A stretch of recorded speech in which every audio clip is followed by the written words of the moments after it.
This is why you need to start watching stupid anime. Hey y'all, welcome back to my channel. My name is Nadia, but you can call me Nod. I talk about all things Asian media, whether that's anime, video games, Asian films, and dramas. And today, we're talking about why we love shows like Lucky Star, NICHIJOU, AZUMANGA DAIOH, so on and so forth, and why I truthfully think it's needed in the world of anime. As a quick disclaimer before jumping into the video, I do want to add, nothing has been formally researched. All of this is based off of my personal viewing experiences and as an anime watcher going into her 30s. So a little bit of background here. I actually made a whole commentary video. It was like an hour long 2 years ago, all about Lucky Star. Like, I even interviewed one of my best friends from high school that watched it with me, and we talked about how grounding watching a show like Lucky Star that was literally about nothing was, how it's changed from when we first watched it as teenagers until now as full-grown adults going into our 30s. And it's really interesting seeing the switch there, but still seeing how important the presence of anime like this is. I just wanted to talk about it. I didn't want to go as in-depth. Still go in depth with you guys if you want me to. I just help me get monetized and I'll do those deep dives for you. Drop a subscription. But to get into all of it, we first need to understand what kind of genre these shows are. 9 times out of 10, it is strictly just a slice of life anime. And we're not talking about slice of life / psychological thriller or slice of life / romance. You know, there's a whole subgenre of that, but this is strictly slice of life. And what is slice of life? It's actually a term coined, I believe, in France. There is a film that was released in French cinema that was the first slice of life film. It's basically a genre highlighting the mundane of day-to-day life and turning it into a form of media for people and audiences to watch and consume. In the world of anime, there is slice of life which follows the same formula. It's the mundaneness of daily life, mostly of female protagonists, mostly of female high schoolers, high school girls. And I know what you're thinking. Stay with me here. No, it's not weird like that. At least it shouldn't be weird like that. Has it been weird in the past? Yes. Are we surprised? No. This is Japanese animation we're talking about, okay? Where they have to keep the phone clickers on the subway whenever you take a picture to make sure no one's Getting some images of what they shouldn't, because that's not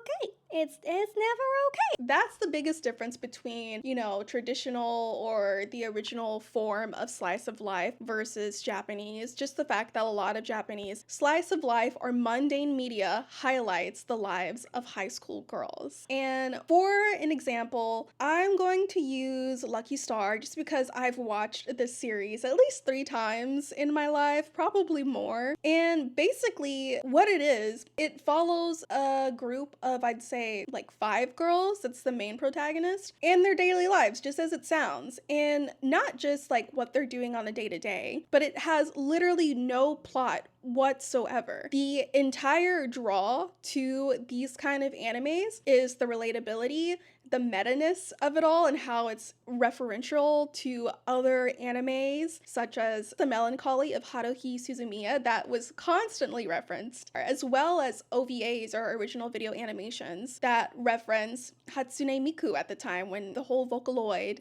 explosion happened in the late 2000s, early 2010s. Not to mention, there are references to other things such as popular games at the time. I know Lucky Star had referenced Final Fantasy X-2, which I was such a fangirl in that moment. I loved it. And it also referenced a bunch of mecha anime as well, such as Gundam. A lot of it does reference to other popular media within the anime formats in the slice of life. And I feel like that's very intentional to keep viewers and audiences hooked, and not just hooked, but feeling related to the characters, seeing themselves in the characters, because it's not a fantasy. It's not a shonen where someone randomly gets powers or ends up embracing these powers, and it's not a historical kind of anime where you go back in time and you can't really relate to it at all because it takes place in current times, in the modern era.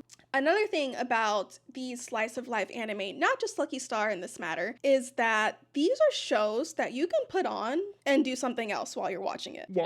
And do something else while you're listening to it, because it's literally about nothing. There is never a plot line past 15 minutes. If anything, each episode has, of course, their A plot and their B plot. After the 15 minutes of each plot, you are going on to a new story that's completely unrelated to what they were talking about before. On the flip side of that, Lucky Star tends to have a really, really amazingly done English dub of their show. I'm not too sure about dubbing of NICHIJOU or AZUMANGA DAIOH, but it's really nice, at least for people who don't understand or speak Japanese, who are also able to turn it on and just walk away and listen to the show while they're working on whatever's more important. I think for me as a high school student, it was a nice way to decompress after the school day or listen to it while I'm studying. And then now as an adult, it's really nice to put on Lucky Star in the background while I'm editing these videos for you guys, because I'm still consuming anime. I'm in the anime mindset. I'm in a Very anime time in my life.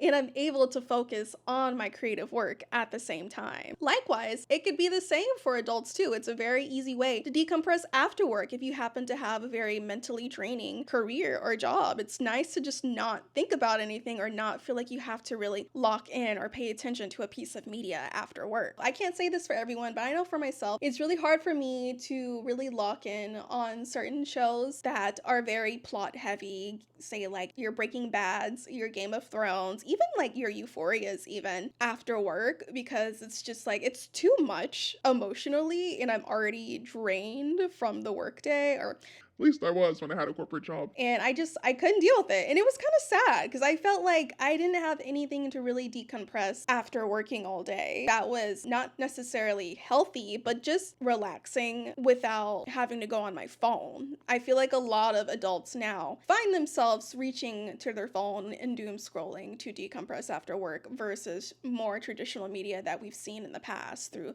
TV and series and films. Now, there is so much more that I would love to talk about in regards to Lucky Stars specifically. If you guys help me reach the 1,000 subscribers, like I said, and we get monetized, I promise I'm going to reshoot that one and do a full deep dive commentary on it. But I do want to talk about a little bit more about the legacy of Lucky Star, and not just Lucky Star, but the whole slice of life anime of it all, and how it's led to things such as anime tourism. There have been articles written about the town that Lucky Star takes place in and how there was a rise of anime tourism in the shrines and temples that the twins happened to manage. Those towns and temples saw a boom economically those years that the anime were released, and I believe in 2006. Similarly, I feel like one of the biggest legacies of something like Lucky Star is how I consider it to be truly a gateway anime into other series, such as the Melancholy of Haruhi Suzumiya, such as the Gundam series, and